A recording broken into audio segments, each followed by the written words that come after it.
But that's where the samples come in. Natalie's vacuuming. There's always something going on. Even though you're paying for shipping, just like I pay for those. Okay, she's the loudest vacuumer I've ever heard. Hello, I'm going to cover a hot topic in the US at least right now today. I'm Nikki, this is Pin Cut Sew, and we are going to talk about life after JoAnn's. This has been all the buzz since we found out that JoAnn's is officially closing all of its stores. And I hope to offer you some encouragement today. And if you don't live in the US and you don't care about JoAnn's, I think this might still give you some tips because we all know that local fabric stores are harder to come by. It is harder to shop for fabric online, it's true. But I have actually lived with JoAnn's several times over the last 20 years. I mean, without JoAnn's several times over the last 20 years. And honestly, I wasn't really going to JoAnn's even though I had it locally to me. And so I am pretty good at surviving without JoAnn's, and not just surviving, but thriving. So let's get right into it. First, I want to say that I understand if you are one of those who are very sad about losing JoAnn's. I get it. There's a lot of nostalgia. It was convenient, and especially for those of you who worked at JoAnn's. And yes, we should have empathy for all of the employees who are now looking for other work. So I don't want to discount the value of JoAnn's to many people. It was valued. On the other hand, I have not shopped at JoAnn's regularly for years. I think especially after the pandemic, things just really went downhill. I usually would just go there for one or two thread colors, the most neutral colors. They never had them in any brand. My closest store closed last year, and so I had to go to the store in a really busy part of town, and it was a total disaster. Boxes everywhere. The aisles were packed with boxes of fleece. And so things have been on the road, a rocky road, for a pretty long time at JoAnn's. And I can't say that I was surprised to hear that they're closing. So I have been keeping my eye on the concerns that people have. I have been reading the social media posts and the comments under them. And I have tried to make a list addressing the concerns that people have in living without JoAnn's. So the first one was, I don't have a local fabric store. So what the heck am I supposed to do? So skipping right over the fact that the reason you don't have a local fabric store is probably because of JoAnn's. They came in here and swept everybody out of business, which is kind of sad. And I think we all need to have a little bit of hope for the future. It won't be this year, it won't be next year, but local fabric stores might actually have a chance to come back. And so hopefully that happens. But if it doesn't, first I want to ask you, are you sure you don't have a local fabric store? Because I mentioned my local fabric store on here in a recent video, and I could not believe the number of people who live in Louisville who did not know that Austin Sewing Center even existed. I also want to say that Austin Sewing Center should probably up their social media presence a little bit. If you have a local store, if you own one, hire an 18-year-old to become your social media expert, and you will probably find people who didn't even know that you were there, because that's how people nowadays look for shops, right? Okay, there was my little side rant. Yeah, so several people were like, I couldn't even believe that was there. I didn't even know. And Austin's in my town is a great resource. In fact, I didn't know it was there till I had lived here almost 2 years, and it's right down the street from me. So first of all, check, make sure. And it might not be an exclusively sewing store. It might advertise itself as some specific kind of fabric, but like Austin's, it is known for a quilting store, but they have garment fabrics also in there. And so if you have an upholstery fabric store, go in there and see if they have some quilting cottons. But even if they don't, at least they'll have your notions, right? If you need a thread color or something. And second, are you willing maybe to just go a little bit down the road every month or two to a local fabric store? So if you have any cities near you, even if they're in a neighboring state, I know that I'm lucky to I live in Louisville, which is on the border of Indiana. I can get to Nashville, I can get to Cincinnati, I can get to even Chicago in 5 hours, but I don't want to go to Chicago for fabric. But I have several places in an 1.5 to 2 hour drive of me that I can check and see if there's a local fabric store, and it would be worth going there every month or two. Get a sewing buddy or something to go with you, and it'll be fun. The second worry that people have is that if they truly don't have a local fabric store or any way to get out to one, then how do I shop online? Because you can't shop online as easily. They say that it's very expensive to shop online. We're going to get to the money thing in just a minute. Here's my tips for shopping online. there are a vast amount of choices to shop online, and I honestly think that it's the decision fatigue that makes people not do it. Not the fact that they just don't want to, it's just that they don't know where to start. There's so many options. So I would just recommend that you take some recommendations. I'm going to list some of my favorites at the end of this video, and just start ordering a few things and see what you get. And over time, you will have a list of places that you love and trust, and you don't actually need to try so many places. I think I order mostly from like 4 shops. So once you have your little arsenal of places that you like to shop from, you don't need to expand to like everywhere. Like I know a lot of people love Mood. Mood is out of my budget. And also I find it like overwhelming the amount of stuff they have. So I don't shop at Mood, even though everyone else does. Doesn't matter. I don't shop there. So just try it. And I'm going to list some of my favorite fabric stores at the end of the video. So maybe you can try a few of those. So the third concern that people have is that you can't buy fabric online because you want to see it, touch it, feel it, smell it, whatever. I totally understand this one, and there are a few things that you can do. Some companies will send samples of their fabrics. My mom told me though that a lot of times by the time you get the sample and decide you want some, it might be sold out. So that is a risk that you take. However, I still think it is a fantastic option if you're making something kind of expensive, like a formal gown or something. I would definitely go that route and order samples, and those fabrics are less likely to sell out anyway. I think it's those new arrivals, if you order samples of those, then those probably have a higher risk of selling out by the time you're ready to order it. But it's still a good way to see what a certain fabric feels like and looks like and flows like. So order some sample swatches. But the even better thing that you can do to learn what fabrics will behave like is just learn by fabrics you already have. So you can actually, there's a book called, it's called Fabric for Fashion, the Swatch book. It's a little bit pricey now on Amazon or Thrift Books. It's like $70 to $100. So I don't have one, but it does have squares of every fabric type that you can imagine, including like hemp cord and like all of that kind of stuff. So that can be a really great resource, but you can actually make your own. And I have created this little printable for you, fabric swatches. And I'm going to show you exactly how you could use this in your home. This is a freebie on my website. You could just check out for $0. You add it to cart. I'm going to put the link in the very first part of the description so you can go download some and put them right into your sewing binder. And this is how it will help you. When you order or when you own a fabric or buy one at the store, take a little picture of the bolt end if you do it at the store. But usually when you order fabric online, it will come with, or at least the website has, the fabric content, the washing instructions, and all of that kind of stuff. And it can be hard with things like denim that have like a weight. And I have a hard time, like, what does this certain weight of denim or canvas feel like? And so that's something that I would put on this swatch card too. So I actually have some stretch denim in my drawer that I got from Cali Fabrics. I'm going to put a little swatch of it here. I'm going to put where I got it, what it is, the fabric content, the weight of it, and any other pertinent details like washing instructions or maybe even what I made with it. So this is a really good way to create your own little fabric swatch book so that if in the future you're like, I wonder if this rayon linen is too flowy for this pattern that I'm wanting to make, that I don't want it to have too much drape, you can go to your swatch book and remember what it feels like. Another thing you can do is to look at the fabric content of your existing clothes. Get really, really good at when you're shopping, being able to recognize fabrics. Make it a game for yourself. Go to the store, try to guess, and then see if you're right. I have learned so much about fabric from sewing, but I've also learned about what fabrics to sew with from my existing clothes. So that's another way to understand what a fabric is going to feel like in your hands. And this is true whether you sew garments or if you're a quilter, because I know, like, once you start ordering from certain companies, like for example, Ruby Star Society, they sell like almost like cotton, what does the Liberty call it?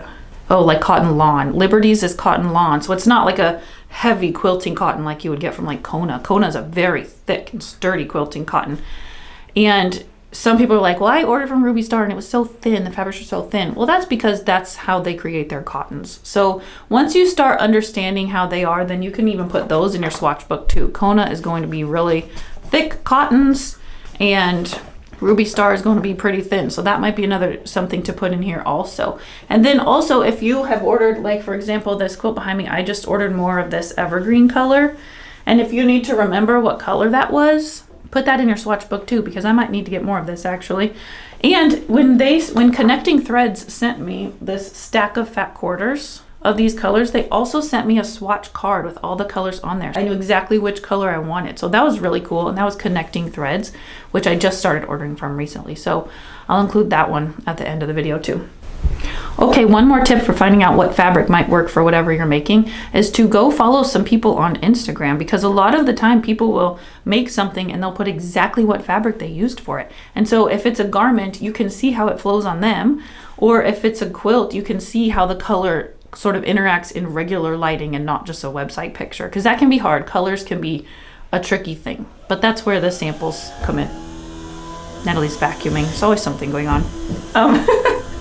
I turned the heat off so it wouldn't be loud, and now she's vacuuming.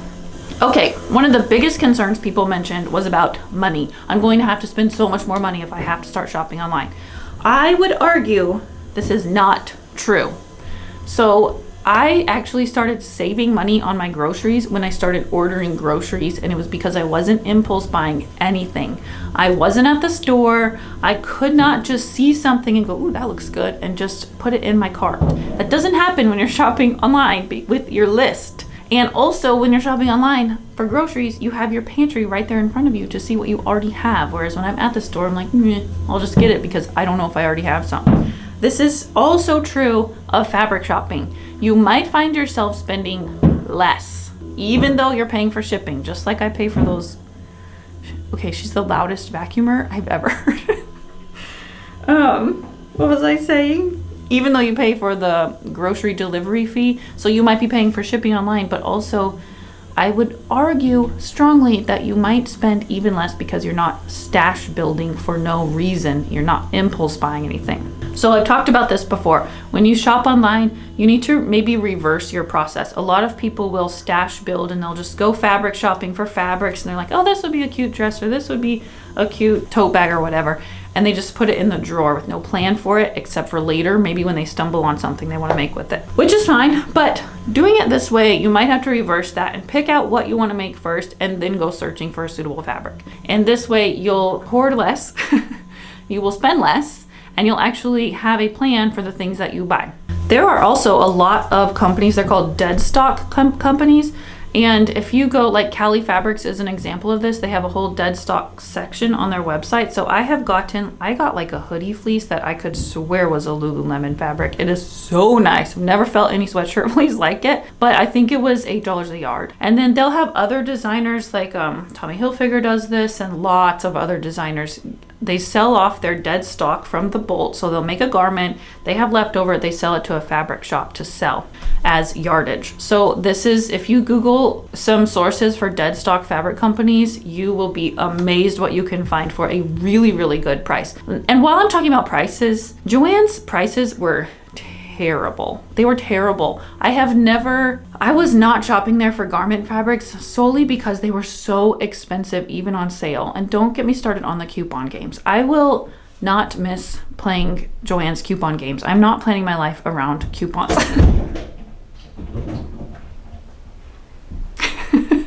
Okay, so anyway, you can find much more high quality fabrics online if you look for dead stock fabrics. Cali Fabrics is a great resource for that. You can also find fabric there's an app called Depop, and I only recently found out that people sell their fabric on Depop. It's not like a thrift store app, because it's not like ThreadUp where one company takes the clothing and sells it. It's like individual people. Like my daughter can list whatever dress she has on Depop. Somebody buys it from her and she just ships it to them. So it's like that. And people sell their fabric this way. And the good news about this is that even if you don't want to buy fabric that way, you can resell fabric that way. So it does remove some of the risk of buying online and not liking it. You can just resell it. There are also resell fabric Facebook groups. If you look for like fabric de-stash groups, that's the buzzword that you can put into Facebook to search for those groups. And that's also a good way to buy and sell fabric. All right, the fifth concern that people had was, where am I gonna get my notions? Okay, I will admit that losing JoAnn's did eliminate the possibility of you running out at 8 p.m. to get a turquoise zipper, right? It's true. But this will just require some more planning ahead. The company Wawak will be your best friend. I don't know if I say that right. Nobody knows if they say that right. It's gonna be your best friend. I do recommend you having thread and zippers and closures of other kinds all on hand, because those are the kinds of things that you might be bummed out when you can't just run out and get one, and then you have to put the entire project on hold until you can order one. And you don't want to pay shipping for just one zipper, right? So go on Wallach. You can get a free catalog, so you always know, you always have it at hand, and you can just place your orders. They're also really, really, really good prices. You cannot beat them. I also order bulk zippers on Amazon, and I love to have zippers on hand. I also always like to have thread colors, and you can actually find thread at some pretty weird places. Like, we have an art supply store downtown, and they have a small sewing section. If you're desperate for thread, there are other places that might have it. I know Walmart has at least thread. I don't think it's the best quality, even though it's Coates and Clark. I think it's a cheaper version of it for some reason. And Michael's has some thread. Hobby Lobby, I don't like Hobby Lobby thread. I like Hobby Lobby in general, and I have one near me, but they don't change over their fabrics very often, which can be a good thing, because if you're working on something, you know you can get more of that one if you run out, which isn't always true of other places. But their thread feels really fuzzy. But for needles and all of that other stuff, I go to Hobby Lobby for that. But if you don't have one, or if you don't shop at Hobby Lobby, Walmart is a great option, or those other places like the art supply store. Oh, also on Wawak and from other places, you can get like cards with the thread color on them. A concern I saw mentioned over and over was thread specifically. They like to match the color, and this is true for quilters. You don't, especially for the quilting portion, you don't want to have a color of thread that's just not quite right. Like, it's almost there, but it's not. So you can actually get a sample card of all of the colors of Gutermann thread. And I know that other thread companies do it too, Aurifil. So that's a really good resource to have on hand too. And then you always know that you're getting the right color. And it's not just like a painted swatch, it's the actual thread that's in the little booklet. I will include a link. I'll include all these links, but I'll include a link to that one specifically. Okay, the sixth concern was about patterns, and this did not just come about recently. This came about a couple of years ago when all of the pattern companies merged, and JoAnn's was no longer having like the 99-cent pattern sales. And honestly, why do we still expect a pattern to cost 99 cents? I feel like paying $5 or more for a pattern is still very cheap, especially when considering the cost of indie patterns. So I think it's kind of ironic that people who will buy $20 indie patterns were throwing a fit about JoAnn's not having the 99-cent pattern sales anymore. A lot of work goes into patterns. So if you want one, value it. And I might add also that you probably don't need a pattern haul of 10 patterns every time they're released, because you're not going to make all of those anyway. Okay, so you can still get patterns for pretty inexpensively online. The Simplicity website isn't just simplicity.com now, and that encompasses all the big 5 or 6 pattern companies. They go on sale all the time for as low as $2.99. The Vogues go on for $5.99. And so just keep your little list. And when they go on sale, subscribe to the email list on the website so you are notified, and just get your few patterns when they go on sale. It's still so cheap. So let's not complain about the cost of the big 5 pattern company. I thought when I lived in Hawaii, I no longer had access to those pattern sales. I didn't have JoAnn's, and I thought it was going to be a big bummer, and it really just wasn't. I just learned to buy them online, and I bought less patterns. And honestly, from what I've learned about now I have a big stash of vintage patterns. And when you go through these old patterns, you realize how little styles actually change. So if you have a collared shirt pattern, you have every collared shirt pattern. You might be able to adapt the collar or the width or whatever, but really things just hardly ever change. And the things that come in style now have been in style in the past. So you can also search for vintage patterns. They fit way better anyway. They have shaping that new patterns don't have. And if you have yourself a nice little stash of vintage patterns, you might find that you prefer that. So I buy mine on Etsy. Some people have generously gifted me some recently. Thank you very much. And you can also, I've also seen them in antique stores for like a couple bucks. They're literally everywhere. Goodwill used to sell them, but now, you might not have known this about Goodwill because I asked. I noticed that there are no longer any patterns or fabric. They sell them online. They also sell all their jewelry online now. Did you know that? So you can go on Goodwill online and I think they sell them by lots though, but still, it's a good option. So in conclusion, I am sorry if you're missing JoAnn's, truly, but I hope that you are encouraged to move forward and to realize that planning ahead is not a bad thing. You will save money, you will save time, you will be using what you have, you will be more mindful, And I think that you will get used to it. I got used to it. And I hope that this has been encouraging for some people to sort of think outside of the box. I think we just got in a box with JoAnn's. And so also it's funny because people loved to complain about JoAnn's. It was truly awful in some ways, right? Complain. And then once they were gone, people are so upset. It's kind of ironic. Anyway, my daughter actually worked there for a few months when we first moved here. Worst job she's ever had. It was terrible. Terrible work environment. They were so understaffed. So I do feel for the employees at the good stores, but I hope the employees find a happier workplace elsewhere. Okay, so let me tell you a few places that I order fabric. It's not very many, so I know I'm not going to encompass probably even the best ones because I just order what I know and I don't try to clutter my mind with what might be better. So I love Cali Fabrics. It's Cali, literally like California, Cali Fabrics. And I love their dead stocks. I love their customer service. I get a personal email from the owner if ever I order a dead stock fabric that he's just shy of or something. He asks me what he would like me to do. And so it's so great. They also give you a cute sticker every time you order. They also put a sticker on your fabric with the content and stuff, which is so nice for your little swatches. Don't forget to go get your swatch sheets. And let's see, I also just started ordering from Connecting Threads because they offered to send me some things and they sent me like some really nice fat quarters. So for quilting, these are like faux linens. Really nice because it looks textured when it's not. Very nice. Lots of colors. So for cottons, it feels really nice too. They also have matching threads for all of these solids, which I think is very cool. It's cotton thread, so if you quilt with cotton thread, that's a good option. I also love like Fat Quarter Shop, and I really like Fabric Pop. When I was working on my fish quilt, someone sent me a link to Fabric Pop and said, I think some of the fabrics here would work for you. And boy, did they. Like, they were so fun. So Fabric Pop is a good one. They have like a well curated selection, so it's not like Annie's or Fat Quarter Shop that has like so much that's hard to even look through. But it's like certain aesthetic of fabrics. Very cute. I love Ruby Star Society fabrics. You can get those at lots of quilt shops. And so if you find some designers that you really love, you can search for those on Etsy or elsewhere. I also shop at, let's see, Fabric Wholesale Direct is really good for athletic knits. And like that's where I get the ballet skirt fabric that I like to make for Natalie and her ballet friends. It's called Power Mesh. So anything like that. My husband's been into making kites, and they also have the ripstop for kites. So things like that that are unusual. They'll have like swimwear elastic, that kind of thing. So Fabric Wholesale Direct is a great resource for that. What else? Hearts fabric. Is it Heart or Hearts? H-A-R-T I've ordered from before. A lot of people really, really love Marshall's dry goods. I have yet to order from them, but last time I made a video on where I shop for fabric, tons of people mentioned Marshall or Marshall's dry goods. I'll find out and I'll put the link.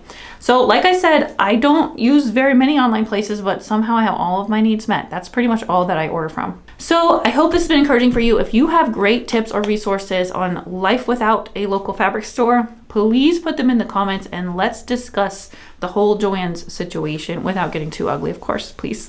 Yeah, and I'll see you soon. Bye.